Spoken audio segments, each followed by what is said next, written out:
Peggy 18. Hi, my name is Ashraf Ismail, Game Director of Assassin's Creed 4 Black Flag, and I'm excited to show you more of our open world locations and activities. This is by far the biggest and most diverse game world we've ever built. Over 50 major locations and more than 75 uncharted islands. In this demo, we will be jumping around to different parts of the Caribbean world and showing off some of this diversity. Here we are on Andreas Island, a coconut island with a pirate village. Up ahead, we have a tavern. Taverns are places where you can hire crew, pay for secret information about valuable convoys, you can play mini-games, and of course, you can have a drink. To gain access to all of this, you need to prove yourself with your fists.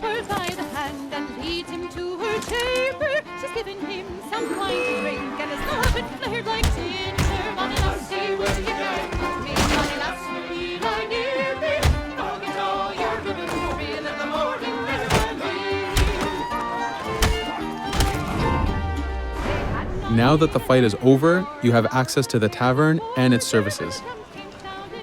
This being a tavern, there's always plenty of rum to be drank, but drinking too much will have some fun surprises for you.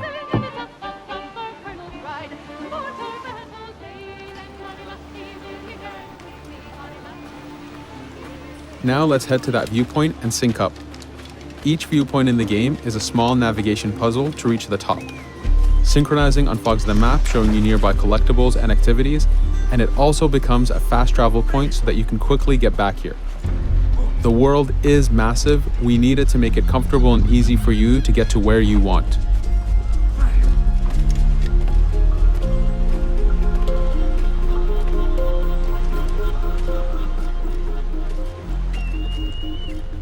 These viewpoints are also an opportunity for us to show off how beautiful and expansive this world really is.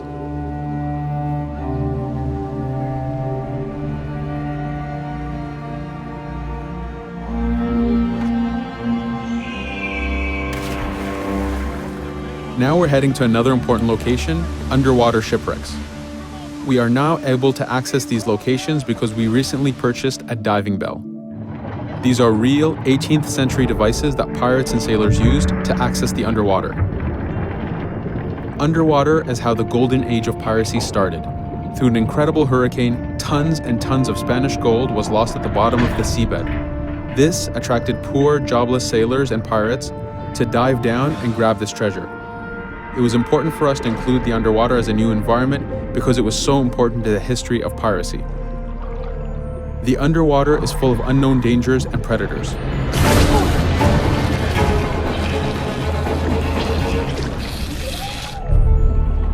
You do have to pay attention and act quick, but the risk is worth the prize as you need a lot of money to get all the upgrades for your ship, the Jackdaw.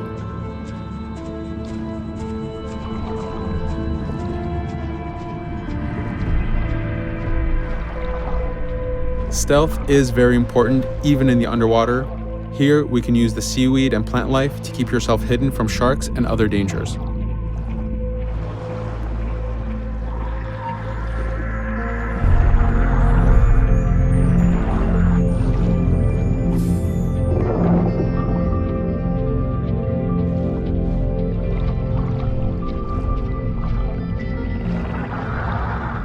This is an air barrel. It's a one-time air refill, so use them wisely. Of course, you can always go back to the diving bell to refill. We are going to move to a different location now. This is a smuggler cave. This one happened to be accessed from the underwater, but not all of them are. Here, we ran in without looking around, and this got us in a little bit of trouble. But it was only 2 guys and we took one by surprise, so not too bad. Caves are heavy stealth locations. Stealth is key in this game. We've put a lot of effort in to make it a valuable and exciting gameplay for players. Since we came from the underwater, Edward does not have his weapons or guns. You will have to use your stealth tools to get through this. Here, we will utilize the whistle to take out the brute.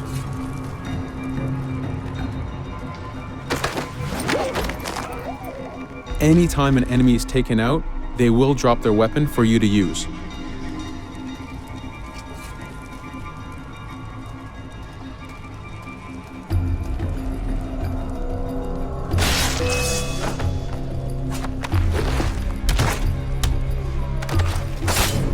Again, we are taking these guys by surprise and using their own weapons against them.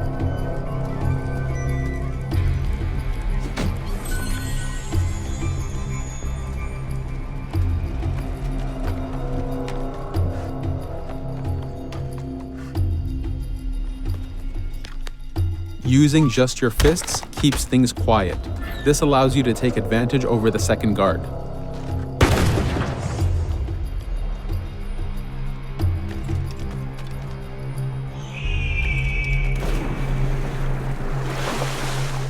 Up to this point, we've been doing a lot of pirating. This has attracted the attention of pirate hunters. This is fed back to you with the clashing swords above the health bar. This is a first level hunter after us.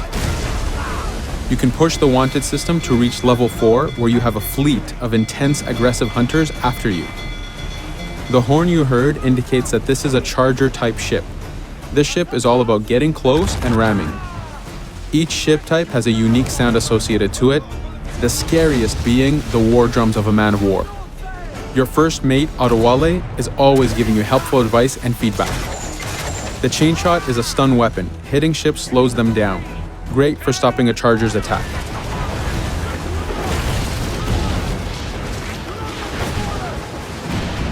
As the masts come down, we can start a boarding. We need to take out 10 crew members to win the boarding. Of course, we can do it any way we want.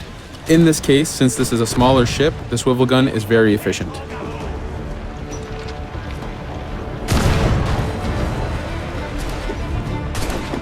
There are many objectives in the boarding system, including destroying powder keg reserves and removing the flag from the top mast. But the most basic objective is to eliminate the crew. Here, you can see Edward utilizing his dual cutlasses and guns, combining them in counters and combo attacks. You do have a max of 4 shots before reloading, so make them count.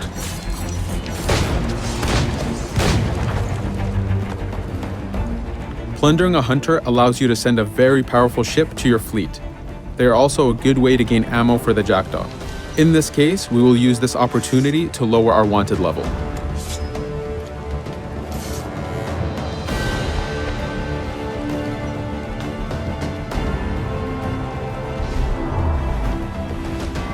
A very important new activity in Black Flag is harpooning.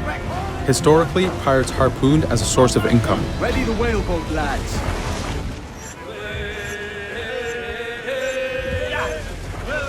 Harpooning is a part of upgrading Edward and his gear. There are many different types of creatures to harpoon, and they are all needed to get every single upgrade. Steady now, lads.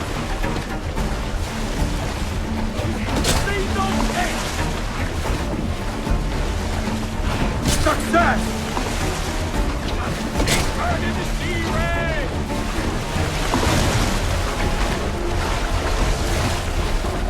It's weakening! The blast has torn the rope! Stay sharp, lads.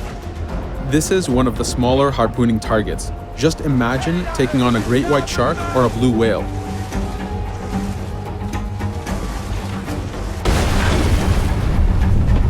This one's dangerous! The harpooning activity itself has upgrades, and you will need them to take on the bigger targets. You can upgrade the health of the rowboat, the number of harpoons you carry, and the damage of the harpoons themselves.